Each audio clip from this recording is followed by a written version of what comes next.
Continuamos con el ciclo de videos Filosofía para entender el presente.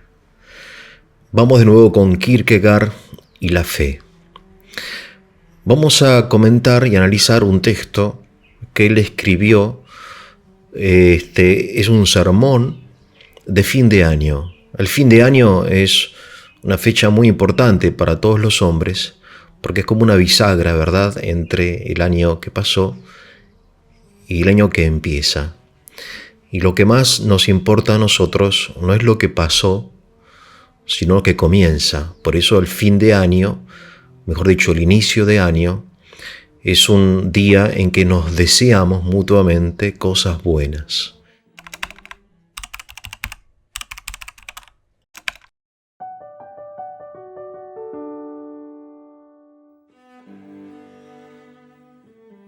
Y en esta ocasión entonces Kierkegaard escribe un sermón de fin de año donde él habla de la fe. Bien, cuando yo estaba en Rusia tenía muchos amigos polacos y en Polonia existe, entre otras costumbres, una costumbre muy linda, que a fin de año, luego de la cena familiar, cada uno toma el pan propio, ¿no?, el pan que está al lado de su plato, y le ofrece compartir o comparte su propio pan con cada uno de los comensales. Por ejemplo, si hay 10 personas, comparte con las 9 restantes su pan, y las 9 restantes comparten con él también su propio pan, ¿no? Entonces, cuando la otra persona toma un pedazo del pan mío y se lo come, al mismo tiempo yo le expreso un deseo, ¿no? Generalmente son personas que conocemos, ¿no? Por eso, si se trata de mi sobrino que está estudiando ingeniería, por ejemplo, yo le deseo que este sea un año de éxitos en la carrera, ¿no? Una sobrina que se va a casar, le deseo que tenga un hermoso matrimonio, en fin, si es con una persona anciana, le deseo, paciencia y que supere sus dolencias, ¿no? Y entonces ellos me desean a mí algo, ¿no? Es una costumbre que vale la pena repetirla. De hecho, yo la hice aquí en Argentina, se la propuse al menos a mi círculo familiar, ¿no? Pero de repente aparece, por ejemplo, una persona que no conozco, ¿no? La hermana de mi cuñado, o el esposo de la hermana de mi cuñado, ¿no? La persona que no sé quién es, y por eso no sé qué desearle, porque no sé cuáles son sus deseos, ¿no? Entonces, ¿qué le deseo? Le deseo que se cumplan todos tus deseos, ¿no? Y él me desea a mí, que tampoco me conoce, dice, bueno, que se cumplan todos tus deseos, ¿no? Es un deseo general, no particular, porque no conozco en particular cuáles son sus deseos. Bien. Ahora, de repente yo pienso, cuando alguien me desea eso, ¿cuáles son mis deseos?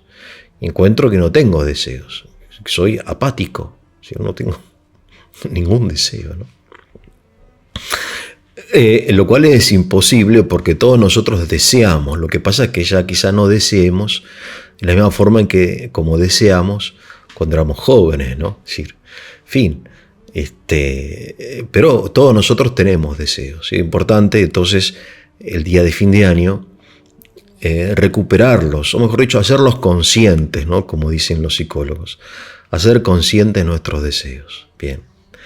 Ahora bien, Kierkegaard dice, bueno, si uno no tiene deseos, no tiene fe, porque la fe solamente es posible en un hombre que tenga deseos, ¿no? Y esto es lo importante es uno de los aspectos que resalta Kierkegaard en este texto, ¿no? En fin, que sin deseo no hay fe. Vale decir que la fe siempre es una fe que desea, ¿no? Él diría una fe apasionada. Para él es muy importante esta idea de la pasión, del apasionamiento, ¿no? Es decir, la vida es pasión, no pasión irracional, pero tiene que haber deseo intenso. Y así es la fe, ¿no? Para él. En fin, interesante esto de la pasión, ¿no? Él siendo joven, dijo, bueno, ¿qué es la verdad? La verdad, dijo él, es aquello por lo cual vale la pena vivir y morir. Fíjense, ¿no? Esto es existencialismo.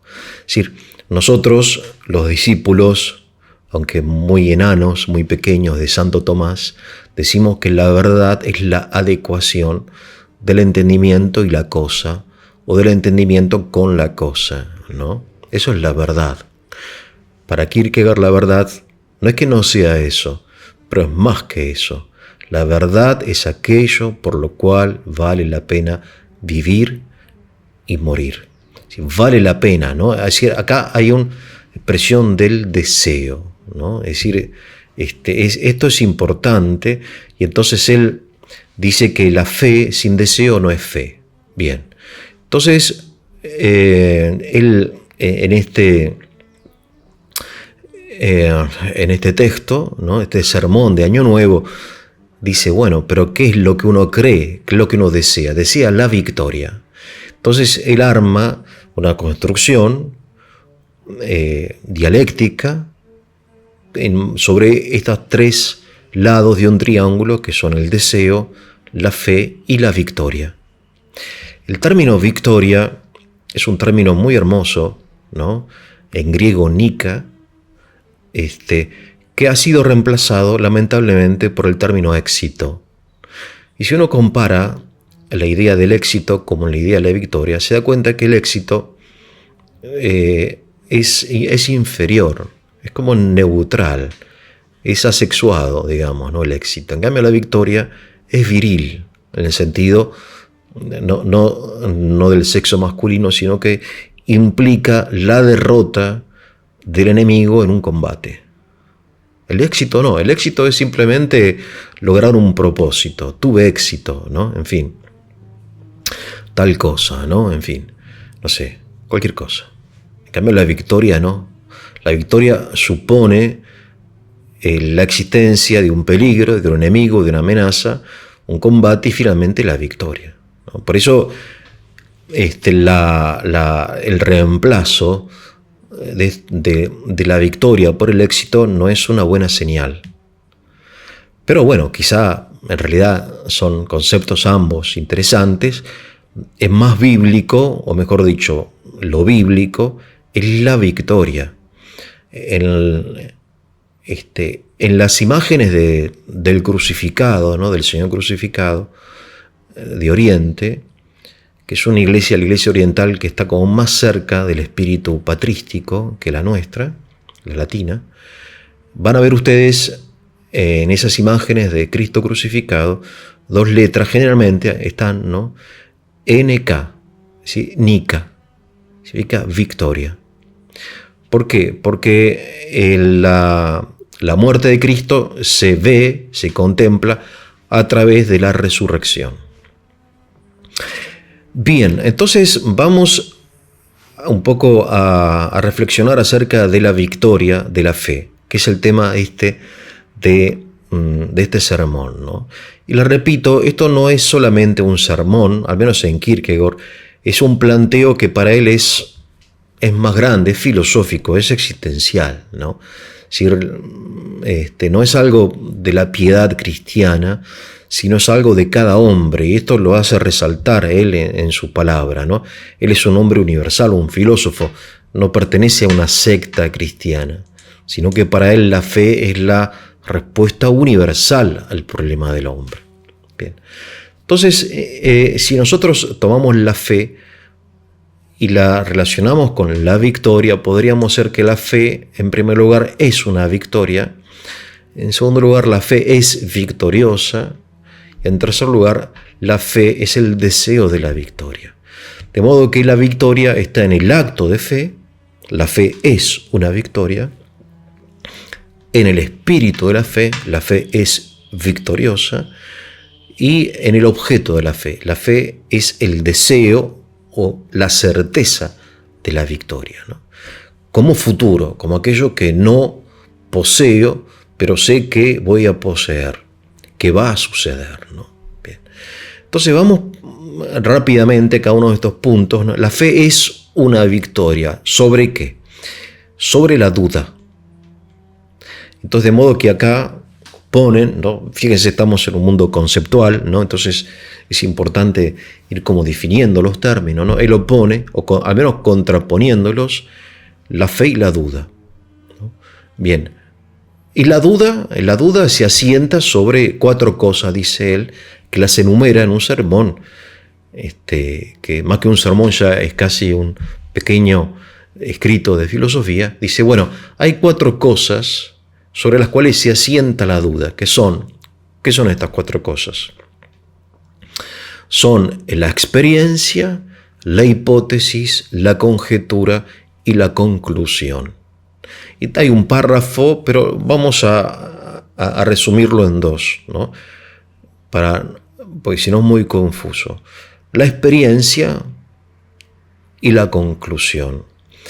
La experiencia en nosotros solamente provoca dudas. Vamos a un ejemplo. Por ejemplo, un joven, una persona adulta, que tiene una adicción, ¿no? Al alcohol o a las drogas, o aún al cigarrillo, ¿por qué no? También hace mucho mal. Entonces la experiencia le muestra a él que, fíjense, le muestra que a pesar de los intentos de haber dejado el cigarrillo, no pudo. Entonces la experiencia obviamente provoca en nosotros la duda, y si no pude, no voy a poder. Entonces no tengo fe, no creo en que pueda dejar el cigarrillo, ¿no? O si no lo demuestra, ¿no? Es decir, si no pude, como yo soy el mismo que fui y que seré, entonces si A es igual a B, B es igual a C, A es igual a C, ¿no? La conclusión. Entonces, sobre la experiencia, sobre nuestras experiencias, que son muy válidas y necesarias, absolutamente legítimas,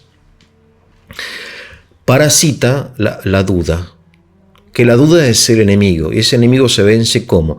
Con el acto de fe, ¿no? Con el salto de la fe. Y es obviamente un salto, ¿no? En el sentido, digamos, casi literal, un salto del espíritu, hago un acto de fe. Mediante el acto de fe se vence la duda, que se asienta, repito, sobre la experiencia, la conjetura, la hipótesis y la conclusión. Bien. Este acto de fe es absolutamente razonable, pero también es libre. Para Kierkegaard, la fe es algo que no se puede dar. Yo no puedo darle la fe a otra persona. Si se lo puedo dar, no es fe. O sea, yo le puedo dar a mi hijo una buena educación, pero no le puedo dar buenos sentimientos. Eso los tiene que tener él. De modo que hay cosas que uno puede dar y otras cosas que no puede dar. La fe es de las cosas que uno no puede dar, sino que cada uno de los hombres debe apropiarse. Y esto es otro tema, ya lo hablamos en otro video, de la apropiación, ¿no? De cómo el hombre debe apropiarse de las cosas. Y por ahí él dice, bueno, las cosas más nobles y más importantes son cosas que no podemos recibir, sino son cosas de las cuales tenemos que apropiarnos. Interesante también, ¿no? Bien. Entonces la fe no es algo que uno pueda dar, pero eso es un acto que cada uno tiene que hacer, ¿no? Y él pone el ejemplo del marinero, que es un ejemplo muy lindo. Dice, el marinero, cuando está en una tormenta, en su barca, un pescador, ¿no? En medio de las olas, se siente inquieto y como desorientado, porque las olas suben y bajan, son inestables por naturaleza. Y entonces fija su mirada en las estrellas y se orienta, porque las estrellas son fieles. Entonces hay una forma de superar la experiencia, o mejor dicho, la duda que se asienta en la experiencia o en la demostración, que es mirar lo eterno, mirar las estrellas, ¿no? Un poco el caso del ejemplo tan lindo del Evangelio, ¿no?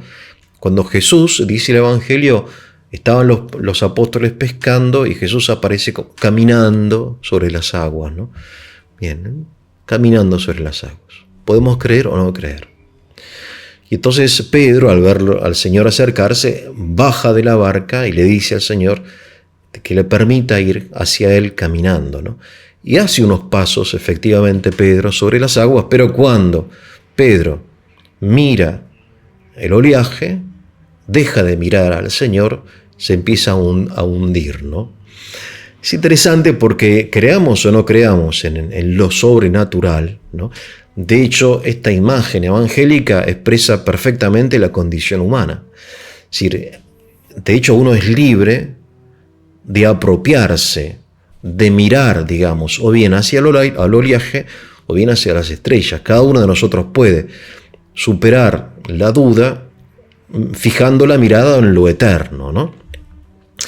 Obviamente para el creyente es más fácil porque cree en lo eterno. Pero como todas las cosas participan de lo eterno, quizá el no creyente encuentra alguna eternidad participada, aunque sea, no sé, los valores que decimos, ¿no? En fin, la patria, el bien, la honestidad, la belleza, lo eterno, ¿no? Entonces, fijando la mirada en lo eterno, uno vence esta primera victoria, que es la victoria de la fe. Entonces, en primer lugar, la fe es una victoria. En segundo lugar, la fe es victoriosa. Y todo hace referencia al espíritu de la fe. ¿Por qué? Porque hay un hecho pasado, histórico, comprobable históricamente, ¿no? Que es la resurrección de Cristo, ¿no? Que obviamente es un objeto de fe. Bien, nosotros miramos la vida a través del triunfo de Cristo en la resurrección, ¿no? Bueno, la fe cristiana es una fe victoriosa, no es una fe derrotista o derrotada, porque hay fes o religiones que son pesimistas, derrotistas, que son oscuras, ¿no? Que creen en el poder del mal, creen, en fin, en el dualismo, y en fin, también dentro del cristianismo hay como un espíritu derrotista. Muchas veces uno encuentra entre hermanos, ¿no?, de fe, que creen que, bueno, que todo ya está perdido. Bien. Entonces la fe es una fe victoriosa, nica, victoria, ¿no? Nica, victoria. ¿Y qué significa que sea victoriosa? Quiere decir que es una fe que vence. Y por lo tanto, cuando uno tiene un propósito inspirado por la fe, o al menos permitido por la fe, es un propósito que uno lleva adelante con energía, porque es victoriosa. Por eso uno se pregunta muchas veces cómo los santos lograron hacer lo que hicieron, ¿no? Sin medios económicos. Caso de Don Bosco, por ejemplo, ¿no? ¿Cómo hizo lo que hizo? Bueno, porque su fe no solamente era una victoria sobre la duda, sino que en sí misma era victoriosa, contagiaba energía. Eso significa victoriosa. Una fe no solamente apasionada, sino victoriosa. Bien, esto hay que sentirlo, no es el contenido de la fe, ni es el acto de fe, sino es el espíritu de la fe, el espíritu victorioso, que se ve en los mejores representantes de la fe, ¿no? Bien, y en tercer lugar, estoy sintetizando el texto de Kierkegaard, que ustedes lo podrán encontrar en la web. La fe es la espera de la victoria. O sea, el objeto de la fe es la victoria. Es decir, que a través de un combate se derrota al enemigo, ¿no? ¿Cuál victoria? Bueno, no necesariamente es la gran victoria, pero sí pequeñas victorias que todos los días podemos llevar adelante, ¿no? Recuerden que lo importante de la vida es lo cotidiano. En lo cotidiano se realiza esta victoria, ¿no? Es decir, por ejemplo, vencer la propia impaciencia, la propia pereza, ¿no? La propia irritabilidad, ¿no? O grandes victorias, ¿no? Cuando uno piensa, por ejemplo, en la propia nación, en la Argentina, por ejemplo, ¿no? Si la victoria sobre un sistema corrupto, ¿no? La victoria, en fin, de cosas que pueden ser absolutamente lícitas y que uno le pide a Dios, por ejemplo, la victoria sobre una enfermedad o la victoria en alguna situación difícil, ¿no? Porque hay victorias que son específicas de la fe, que son las victorias del espíritu, pero hay victorias que son mundanas, pero en el buen sentido de la palabra, y que uno las hace como cristiano, también son victorias de la fe, y en las cuales uno participa. No, Dios participa en esto. Finalmente, obviamente, se habla aquí en el sentido trascendente de la gran victoria, ¿no? Bien, entonces, fin de año, Kierkegaard, ¿no? El tema de la fe, el deseo, la victoria, pero repito, aunque sea un sermón, esto hace referencia a un problema en el cual nos debatimos diariamente, ¿no? No solamente en forma singular, sino colectiva, nacional, quizá como civilización, entre la incredulidad y la fe. Ahora bien, la fe no es algo que uno haya conquistado una vez y para siempre. Para Kierkegaard, la fe es algo que se crea continuamente. No es que yo soy creyente, sino que yo ahora estoy creyendo.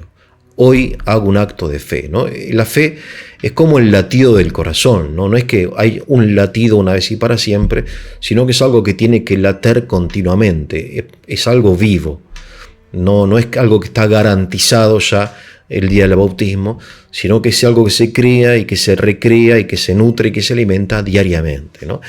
En fin, Kierkegaard entonces representa en un mundo que se ha ido alejando de la fe a partir de la Ilustración, representa como una nueva visión de la fe, un nuevo cristianismo, nuevo en el sentido no de que hay una doctrina nueva, porque es el mismo Cristo de siempre, sino una nueva aproximación a la religión de Occidente, que Occidente, por muchas razones que ya hemos hablado y que todavía queda por hablar, fue abandonando, ¿no?